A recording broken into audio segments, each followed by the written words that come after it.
द्वारा कर्मचारी मन के हित में बड़का फैसला लेते हुए वेतन वृद्धि ला रोके के आदेश ला वापस ले गई, जेकर कर्मचारी संगठन कतिले प्रदेश लिपिक वर्गीय शासकीय कर्मचारी संघ जिला अध्यक्ष और अधिकारी कर्मचारी संघ जिला महासचिव सुनील यादव हा स्वागत करी। छत्तीसगढ़ अधिकारी कर्मचारी फेडरेशन के बैनर तले में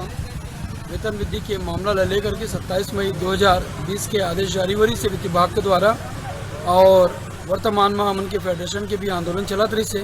और पूरा आंदोलन ला और कर्मचारी मन के मांग ला लेकर के माननीय भूपेश बघेल जी कल एक संवेदनशीलता की परिचय देते हुए मांग ला पूरा करे के घोषणा करे है और जब का 5 लाख से भी अधिक कर्मचारी मन ला राहत देते हुए जुलाई से ही वेतन वृद्धि दे के घोषणा कर दिए। एक लिए हमन के अधिकारी कर्मचारी फेडरेशन के जम्मो कर्मचारी मन की तरफ से आदरणीय भूपेश बघेल जी ला हमन धन्यवाद देथन और आने वाला समय में हमारा और भी मांग है तो निवेदन भी करतन कि जैसे डीए है रुके भी और बाकी भी मांग में संवेदनशीलता दिखाते हुए हमन की मांग का पूरा करी। बहुत ही अधिक संवेदनशील मुख्यमंत्री है और एक साथ साथ में मैं न्यूज़ 36 चैनल के भी धन्यवाद ज्ञापन करना चाहता हूँ कि न्यूज़ 36 चैनल के माध्यम से ही हमारी बात शासन तक पहुँचाई और शासन भी यही मामला ला संज्ञान में ले करके बहुत बढ़िया तरीके से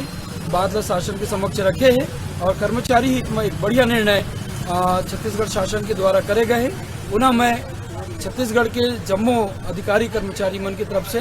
संवेदनशील मुख्यमंत्री माननीय भूपेश बघेल जी ला धन्यवाद ज्ञापन अर्पित करता हूँ।